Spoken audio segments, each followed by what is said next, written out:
Thank you. It's nice to be here. I saw you 2 years ago at a panel discussion that was organized by Doug Dreisboon, and you did this wonderful performance. Mm-hmm. And then you came down to Washington, and we had a very, I think, interesting conversation that kind of took on a bit of a confessional character. Try not to do that today. So we'll see what happens today. So I asked Janine to prepare some visual material that we can show and kind of use as a starting point for the conversation to move along. Okay. So I thought I would begin with Gnaw because I feel like it's the piece that I found myself or found my offering with. I did it in 1992, and it was my first show in New York, and I kind of took everything I learned in graduate school and tried to stuff it into one work, which was probably not a good idea, but I got a lot out of my system. What I did is the piece has three components. I cast 600 pounds of chocolate in a cube, and I sculpted it by using my mouth. Then in the same mold, I packed 600 pounds of lard, and believe it or not, I also sculpted that with my mouth. I was very pleased with my cube, and I went out to celebrate, and I came home, and the entire cube had collapsed onto the ground. This was about 2 weeks before the exhibition, so I got a little nervous. And I thought to myself, what should I do? Should I put a cooling unit into it? Should I mix it with beeswax? And I thought that it was kind of funny that the one part of the piece I couldn't control was the lard, because of course we all know how hard it is to control fat in our own bodies. So I figured it was conceptually in keeping with my interest. And then what I did is I took the material from those two cubes. The chocolate I spit out, I cast into these heart-shaped packagings for chocolate candy. And then the lard that I spit out, I mixed with pigment and beeswax, and I made about 150 lipstick. And then I put it in this display, very much like, you know, the department store. I put all my products. And I started the piece with sort of some very traditional ideas. I was interested in doing the most traditional thing I could do as a sculptor, and that was to carve. But the other tradition I was interested in is figurative sculpture, and I thought rather than to describe the body, what I would do is talk about the body by the residue it left on the object. So I put those two ideas together, and rather than use a hammer and chisel, I decided to use my mouth. And then I thought, if I'm going to sculpt with my mouth, what's the best material to sculpt in? And I thought, I don't know about you, but chocolate seemed like the right choice. And then I thought, if I can seduce you by chewing on 600 pounds of chocolate, I would equally disgust you by chewing on the lard, and then I could take this material and turn it into lipstick, which is what we wear to be attractive, so someone will give us a heart-shaped box of chocolate. So I'm amusing myself with that story, but you can see that there's a lot of references in the piece. I think the obvious reference here is the minimalist cube, and I thought I was being pretty funny by chewing on the cube, but the talk around the piece at the time was that this was an angry critique of patriarchal art history. But then you can see that my education was the 80s, so I was thinking about actually Gober and the handmade ready-made and these objects that had somehow been passed through my body. But I have to say that it is a great honor for me to be speaking alongside of Mira Shore, because I feel like my work is very indebted to the things that she has exposed me to. She was my professor at RISD in graduate school, and I was making work not quite like this, but was very remnant of work that was done in the 70s, unbeknownst to me. And Mira said to me, have you ever heard of Hannah Wilke or Carolee Schneemann or Anna Mendieta? And I said, no. She said, well, you better go to the library right now. And I went to the library, and believe it or not, I couldn't find one book with images of those artists. And so I went back to Mira and said, you know, how can I see this? It's pre-Google. And she brought her catalogs from home for me to see. And I thought, oh, it's been done.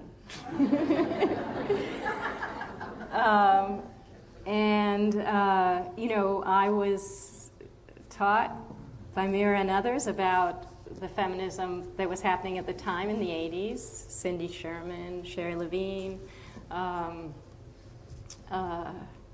Barbara Kruger, and that kind of thinking was very important to me as a young artist. But obviously this visceral, body-based, performative work was where my heart was. And I had to ask myself, why don't I know this work? Like, what happened?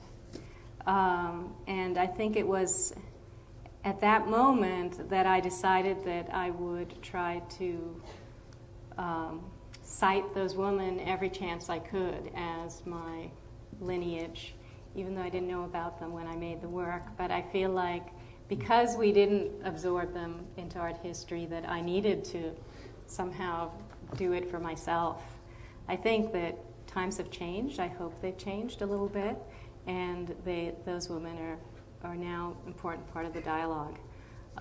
So I think that of all the references in the work, that's probably the most important reference for me to those works. So, since you brought up somewhat the idea of origin, it is, I think, fascinating, and I know it's not the first time that's been asked. How did you even get to this? How did you get to become an artist? You grew up in the Bahamas. You went to boarding school in Florida, Catholic school. Yeah. And obviously you did not know about what was done in the 60s and 70s. So how did you come to this?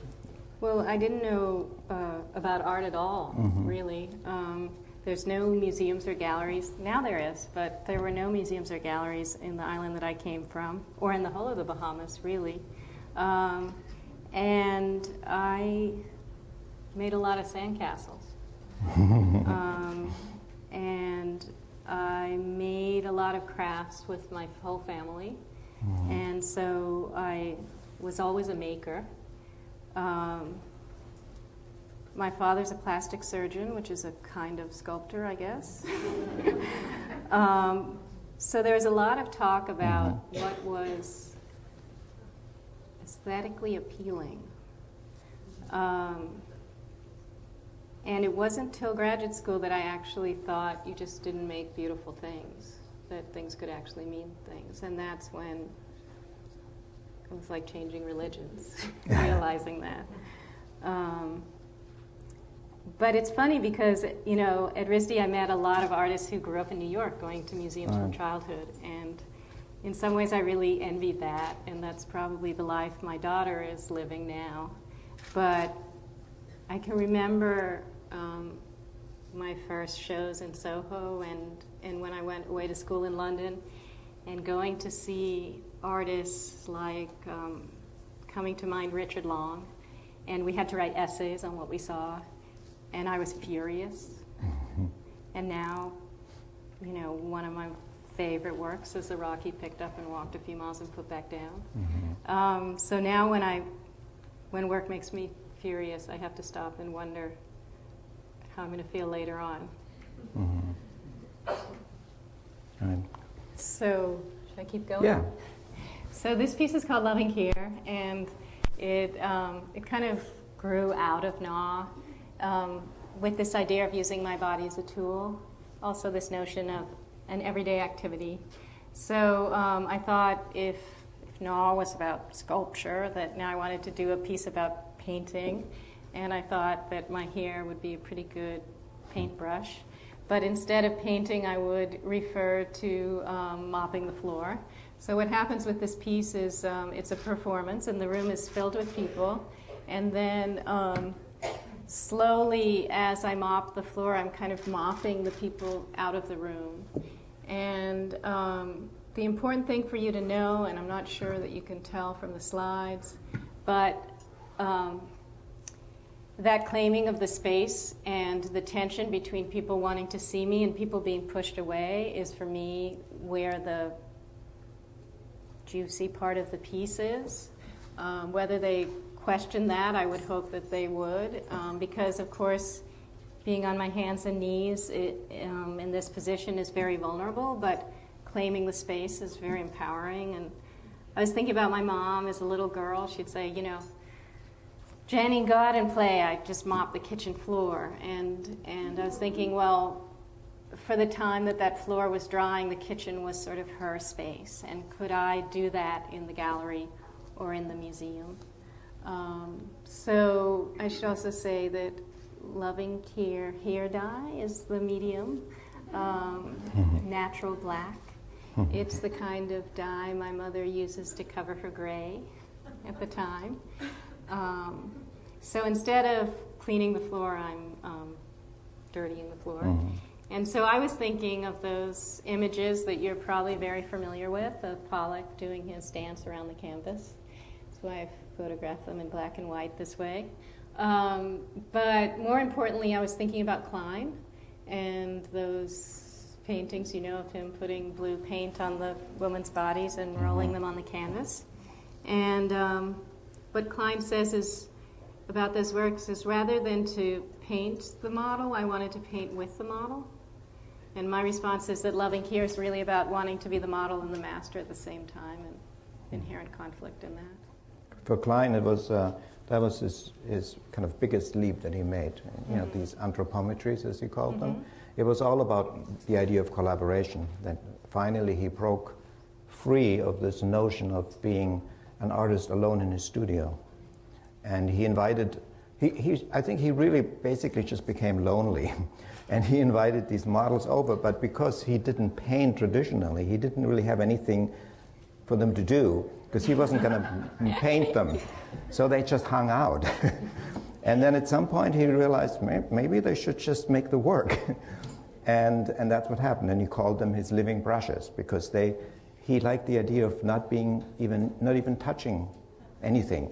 And he would just let them cover themselves with paint, roll on the canvas or on the paper, and create the work with a little bit of guidance by him. And that was for him a big breakthrough, but it was always about collaboration, that it was collaborative work, participatory maybe, as we would say today. And it's interesting, you mentioned earlier the space aspect of this piece. What was so apparent in the piece that you performed 2 years ago here, and then again in Washington, the dance piece, and was noticed by many people that were present, is how the piece really worked with everyone in the room. It was a very intimate experience, but it was also one where you felt you were really part of it, and you were kind of embracing and including everyone in this work. And I think that's, again, there's that participatory aspect. One thing I forgot to ask about the chocolate pieces, did you ever think about letting other people continue to gnaw on the piece and make it into this kind of participatory work? They do. I prefer that they didn't. I was just having this conversation with a writer from Art News this morning, and I was telling her about how many people have bitten my chocolate bus. People that own it, or people that... No, just people visiting. And I said, maybe you shouldn't write about this, because I don't want to encourage anyone to do that at the new museum. But it was a funny thing to me when I got the phone call and saying someone bit your head, and thinking, well, you know, the piece is about desire, and if the viewer responds in that way, it's actually quite an appropriate way to respond. But then there was a decision, do I leave the bite? And for me, at this point, I'm hoping it's changing now, but that these works really are about having a relationship with myself, and for you to empathize with my process, but not participate. I hope that I'm moving more in that direction. I was thinking when you were talking about Klein that, now that I'm interfacing with the dance world, I'm in this collaborative situation, which is so different than being alone in the studio. So I can understand the need that he had. And there are artists who make works that are very much about them, but then they can also be recreated by someone else, like my friend Wolfgang Leib, who has that pollen piece at MoMA right now, which he spread himself, but if MoMA were to own that piece, which they don't, they could spread it themselves, and then the person or the various people that are assigned to do so become, kind of take the role of the artist, and that can also be very beautiful. So it can have two aspects. It's a different aspect when the artist himself does it, and another one when someone else participates in it. Yeah, I mean, certainly that has come up, and many people have reenacted this piece. Other artists? Other artists. It's a piece that people like to do. With your permission? Never with my permission. So I don't know how to feel about that. I mean, I imagine that I could make a work with that intention. That would be an interesting thing to do, but that's a very interesting, actually, question. And since you are, known much as a performance artist, and I've talking to a number of performance artists over the years about this whole issue, that often artists who do the performances themselves, and then in a way they just live on as a documentation in form of photographs or video. But then there are of course other artists that let the works repeat. And Marina Abramovic not long ago redid some famous performance works. When I worked on this James Lee Byers show, the catalog of which I brought you, there were these wonderful performance pieces, and he himself had said that it is not important that he does the performance. So I did not want to include photographs of him doing the performance. Instead, I opted to actually have the works re-performed during his retrospective. But it is an interesting question whether you feel that a performance should be treated like any other work of art. That means that it should continue to live on in the same way as it was meant to be, meaning performed and experienced live and not as a photograph. And that is also, of course, dance, theater, music performances are usually experienced live, and then having it on a record is never the same thing as being in the room with it. So it's an interesting question, as I think as artists get older and may not be able physically to still re-perform their own works, because often they are very challenging, then I think it's a good question to think about. Sure. How to deal with that. And one doesn't want to fetishize their own body in that way, to think that it's important to be my body, unless the content of the work is about that.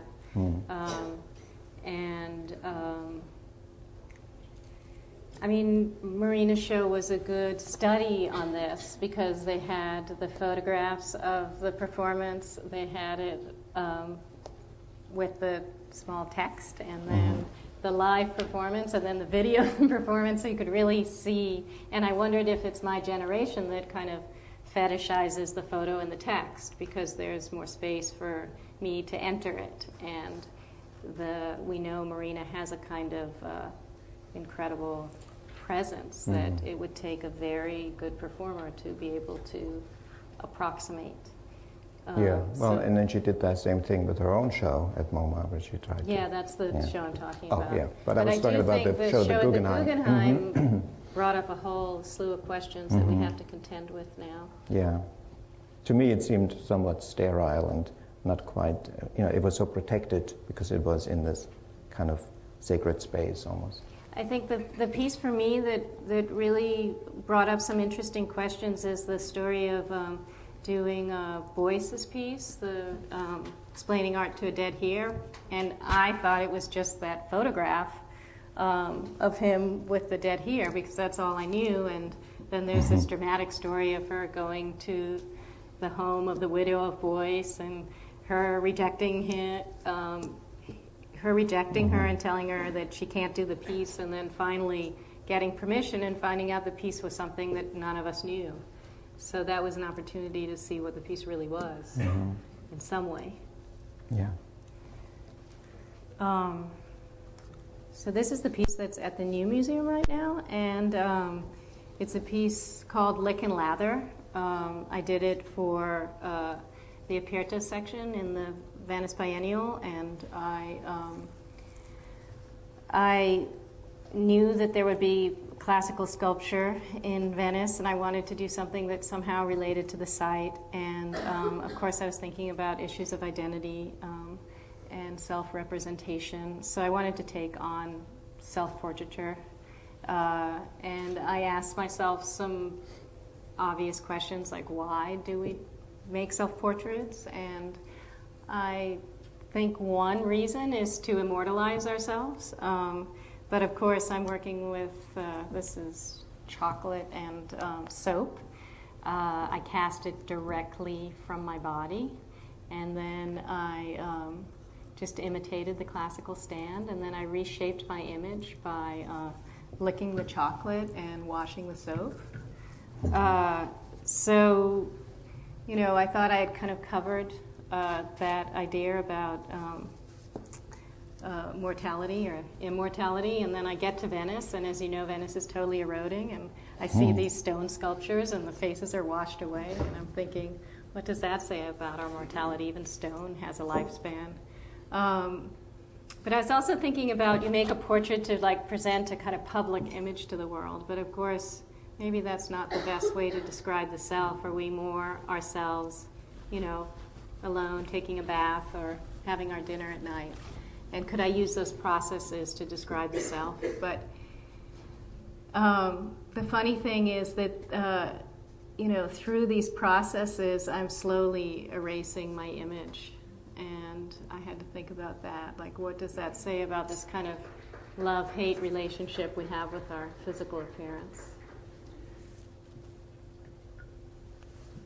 So this is my mom and dad.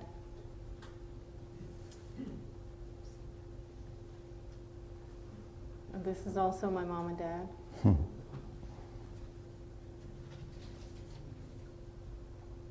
And this is my mom and dad.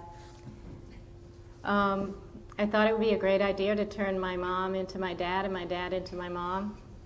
They weren't so excited about it. I have to say that they're probably the best material I've ever worked with. You know, my work being about identity, they really are my role models in terms of how I came to understand my own sexual identity. So I started with thinking, you know, what happens after 40 years of marriage? Do you start to take on the qualities of your mate, and gender issues, how we, you know, we have these roles and we use them to communicate whether we work with them or against them. But then I started to think about them being married for so long and how these stereotypes kind of fall by the wayside. And when I really started to sculpt them, what I became interested in was the fact that I couldn't quite turn them into one another. What I was getting was this half-mom, half-dad creature, a kind of caricature or a composite of the two. And then I decided, well, this is another self-portrait, because that's what I am, a biological composite of the two. So this is me and mom as dad, turning dad into mom. They're very supportive parents. Are you an only child? No, I'm the only girl, the youngest of two older brothers, and they have their own particular way of torturing my parents as well. So this is my friend Nary Ward, and he's helping me put these two limestone, 500-pound limestone boulders on top of each other. I had gone to Delphi in Greece, and I saw these incredible walls, and the stones were kind of honeycomb shaped, and they were fitting together perfectly flat. And I turned to my, no mortar between them. I turned to my friend, I said, how did they do that? And she said, oh, they rubbed the two stones till they were airtight. And my hair stood on end because I thought, it's a beautiful way to think about sculpture, two forms sculpting each other simultaneously. So I thought, I want to make my own Brancusi's kiss. You know, I didn't want to make that happen. So I go to Indiana, I get my stones, I drive them to Maine, put them on top of each other. We have this pole coming out from the center and another one coming out from the top rock. Start to walk around in a circle, 5 hours a day, waiting for the magic moment of these two stones to marry. And I guess I shouldn't have chosen limestone because limestone is not, you know, is hard and soft. So what was happening is rather than them coming together, I was getting this very articulate space between the two. And then I started to ask myself, like, what is this ideal of this marrying into one another? And is it more interesting to think of a relationship as sort of sculpting the space between, you know? And so I decided to call the piece "and" to kind of name that space.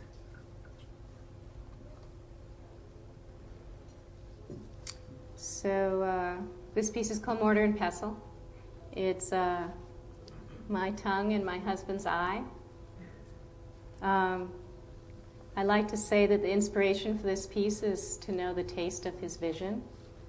Of course, I know that vision doesn't have a taste, but I don't know about you, but it's always a strange experience to look into the eyes of someone I love and wonder what they see when they look back. And kind of devastating that I can never know that. And I thought this was a really sweet image, you know, that the eye being a vulnerable part of the body, and for him to let me lick his eye was a kind of act of trust. Then I realized after I made it that it totally grosses people out. It's 4 feet by 4 feet and shot on an 8 by 10 camera, so it's like a little closer than intimate. But I show you these last three pieces to make a point, which is that if you think about Mom and Dad, and you think about the two stones, and you think about Mortar and Pestle, for me, they're really all the same work, in the sense that they're about trying to bring two forms together. And to my surprise, in their misbehaving and not wanting to come together, the piece was made. And I guess what I want to say about that is that I'm always running from myself in terms of not wanting to repeat in terms of a material or a form, but really trying to, you know, as artists maybe we only have one idea, but trying to get to that from another angle. It's interesting, and they all three are really failed attempts. Yes. And they're kind of attempts to restore something or heal something, bring something together that may be broken. It's a little bit like that. What's that story? Plato's story about the two parts, you know, that trying to come together, the female and the male part or so. And I wonder if that, but you know, I try not to psychologize too much, but Please. yeah. But there is it seems to me in all of your work is this kind of almost childlike playfulness and relationship and dealing with the body in almost a childlike way, and there is this thing that image that was brought up by Lacan, who I like very much, of the mirror stage, which I'm sure you're familiar with.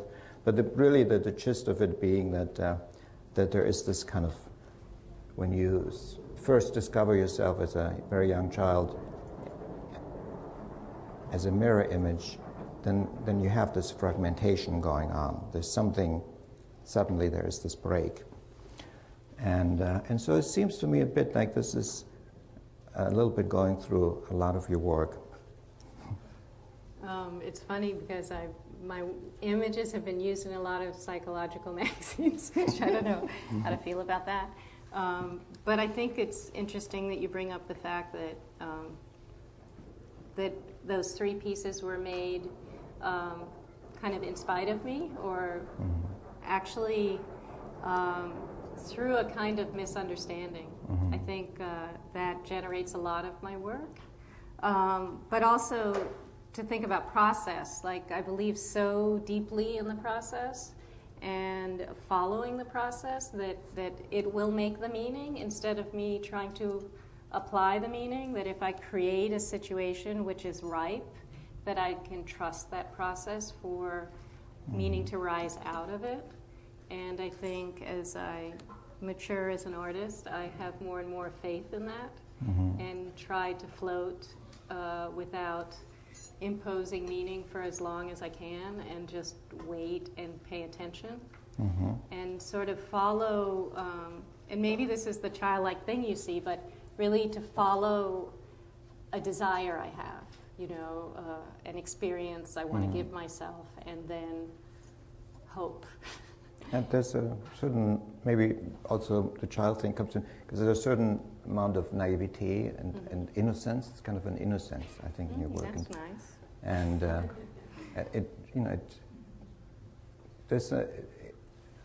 this image, which to some people might be a little, difficult to look at, but it's actually a very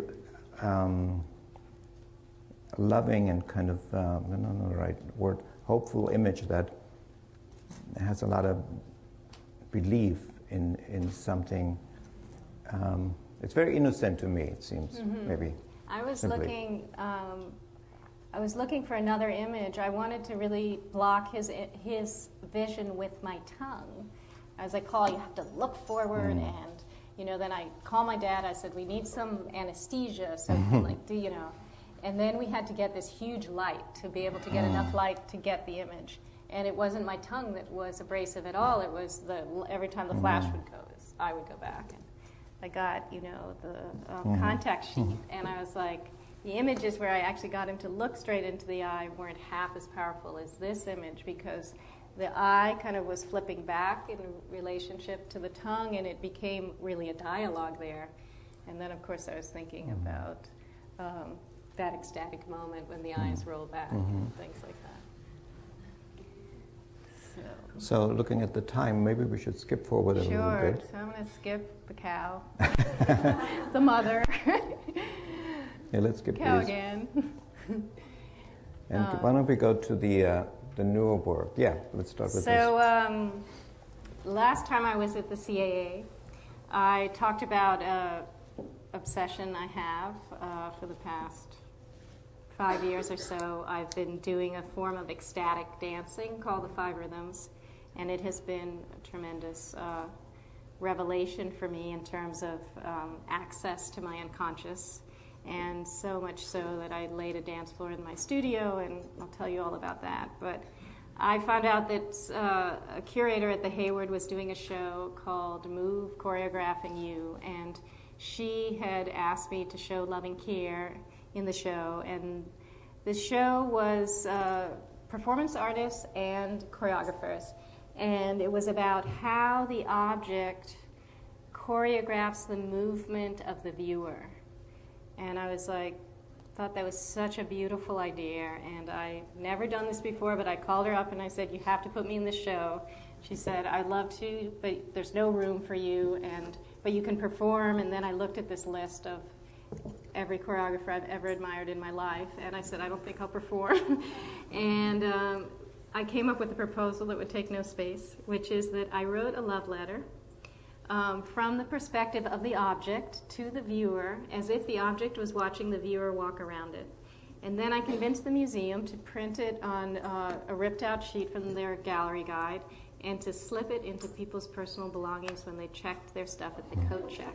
You can imagine how much trouble I got in for this. So can I read you the letter? The letter says, the minute you saw me, you came straight over and then stopped, as if you couldn't think and move at the same time. It seemed that you'd come to some conclusion because your thoughts started to lead you with such intensity. It was as though you had taken me into your body. I remained still, quietly absorbing my surrender to your desire. You came so close to me that I felt the breeze of your movement on my surface. Swept away by your burning attention, I felt as if I was made for you. I was completed by your presence. Will you carry me in your memory, or is that too much to ask? So I feel like that's my coming out of the closet, in the sense that people said to me, well, this doesn't really feel like your work. And I was like, this is where the work comes from, in the sense that I spent a lot of time alone in my studio fantasizing about the viewer and imagining what's going through their mind and how they're moving around the work. And so this was a way for me to talk about that. And I was very excited about people kind of having the recollection of their experience of an artwork at a later date, to get on the subway and be going home and put their hand in their pocket and to find it, and then for them to imagine, not to write it from a specific artwork, but to write it in such a way that the artwork that they really related to, was the one would be in their mind. And then I had to write it in such a way that it seems like a person, and maybe you're flattered at first, and then the language is a little funny, and then you realize. But some people didn't realize. That was bad. So knowing that, would you have done it again? I have done it. You did it again? 3 times. And of course, every country responds totally differently, so that's always incredibly fascinating to me. In what countries they like to be duped, and countries that get offended by that, and also what institutions can handle such a thing, and so forth. So say a little bit about this. So I told you I laid a dance floor in my studio. What happened is I was doing the 5 rhythms 3 or 4 times a week, and I didn't want to make art. I just wanted to dance, and I kept asking myself, what does this mean to my work? I was getting a lot of images for my work in the dance, but I wanted to integrate, because that's how I am. And so I thought, okay, I'm just going to do this klutzy move. I'm going to lay the dance floor in my studio, and then anyone I meet who's a dancer, a choreographer, a body worker, or anything, I'll just invite them by to use space, because in New York, everyone needs space. And if they wanted to let me participate, that would be great, and if not, that would be fine. And I met a woman at a party, and she told me she was a choreographer, and I said, come on over. And I got an email a day later saying I would love to come, and then I looked her up and realized she's a serious choreographer, and then I thought to myself, why does she need my space to work? And I kind of got up my nerve. She said, I want to come and work on some duet material. So I created a little talk like this about my work in relationship to the duet, and I talked about my the duet with myself, and the duet with my mother, and the duet with the other. And when I finished the talk, she turned to the 2 dancers and she said, shall we dance this? And I know there's a lot of artists in here. It would be really weird to have someone do a studio visit with you, and then they say, I'm just going to go over in the corner and make a little art about your art now. So I was like, okay, so we're chatting, and then about 15 minutes later, the dancers dance about, 15 years of my life. And I was like, And so I'm taking a walk in the park with my husband, and I said to him kind of facetiously, this should be my retrospective. I should look back on the work through the lens of dance. And he said, yes. I said, really? And so I applied for some grants, and I got it, and now I have to do what I said I wanted to do. So this is my first attempt at it. I hope to work with 5 choreographers, maybe. This is Jill Sigmund, is the first choreographer I've worked with, and we've been in discussion for about 2 years. We actually performed the piece recently at the Albright Knox in Buffalo, and I imagine that each choreographer would interpret my work very differently.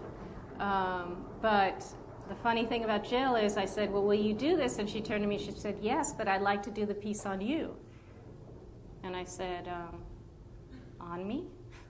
And I don't know, anyone from the dance world knows that that's like a term you use. Like you do a piece on someone, or you take a piece from someone and you set it on someone else. And I was kind of offended, and I was like, you could do a piece for me or with me, but on me. And I was doing some work in the studio that was ceramics, and I was throwing pots on a wheel, and I thought, you know, this is making on a moving surface. And I said, well, she wants to make a piece on me. What if I make a piece on her while she moves? So that misunderstanding brought me to this. So I just grabbed the clay that I was working with, and Jill did a very simple roll. And as she rolled, I applied the clay to her body. And so we had a series of objects which described this simple gesture with the wet clay. And then we took that gesture and we used it to make a movement score. So this actually happens in the dance, but we isolated the various things that we did, and we did a kind of a dance from that. And then when we had the opportunity to do it at the Albright Knox, I thought this is a complicated situation because it's an art venue and we're dancing in it, and you know, what does that mean for the audience? And so we decided to retreat back into our roles, and Jill said, well, I will do a spoken score and you'll dance and people will understand me as the choreographer, and then I will, as a sculptor, introduce material to her body. So this is me dancing for the first time in front of the public. And I have hip bones on my back, which are cast in clay but not fired. And those hip bones fall off and break, and I do a series of movements, and Jill had a very interesting way of getting the movements out of me. She said, I thought that she would take the content of my work and use it to make a dance, but instead she said to me, I want to... She really cornered me about how do I want people to feel in front of my work. And I hemmed and hawed, and I said a few things, and she said, I want to make a work that feels like that. So instead of saying to me, what were you thinking about when you made Gnaw in terms of like meaning? She said, how did it feel to make Gnaw? And I was not allowed to answer in words. I could only answer in movement. And I shocked myself with the kind of movement generated from that question. And she went on and on like that, and then she pulled out movements that interested her and created a dance from it. So this is her with toe shoes, and she's pounding them, which is something, believe it or not, ballerinas do right before they go on stage to break them in. And she at the very last minute, she took away the spoken score, and I moved to the sound of the materials. So this is some of the movement I did for that. It's me with the dried clay. And then I said, what about, she comes from ballet, but has rejected that many years ago, and I asked her, you know, would you consider putting your toe shoes on again and grinding these hip bones? And she looked at me very funny and she said, that's interesting. Do you know that a lot of ballerinas have to get hip replacements? And I said, no. And so I partnered her, and I kind of used her like a jackhammer. Like I would pick her up from her hips and slide her over to another pile, and then she'd do that, what's that called, passe or something like that, grinding the hips. And then I made her this tutu, and it's made out of, 16 woman hip bones. And she choreographed a dance that was somewhere between ballet and ceremonial dance, actually bringing the two together rather than thinking of them as a part. And she actually played the tutu like an instrument and did a lot of other weird things with it. And we end the dance by just using the ground clay as a kind of face paint or makeup. So to get back to the idea of the retrospective. Yes. So would you is your idea to apply that same kind of principle of basically enacting emotions, the emotions that were inside your work? Something interesting happened with Jill because I would have revelations in the movement. And Jill did not want me to speak about those. She said that that's your information to recover the movement. And I was like, really? And then she'd say, do the movement again. And I would remember the revelation and forget the movement. And she's like, how am I going to choreograph a dance if you can't remember any movement? And so now I'm on the fence because I feel like maybe I should be working with more of a somatic healer, somebody who's interested in the psychology that comes from the body, because that's really what my work is about. So, but then in the meantime, I'm having the time of my life working on this piece for Stephen Petronio, so I don't know where I'm going right now. That can be a good thing. Yeah. So I think we should probably open it up to questions at this point.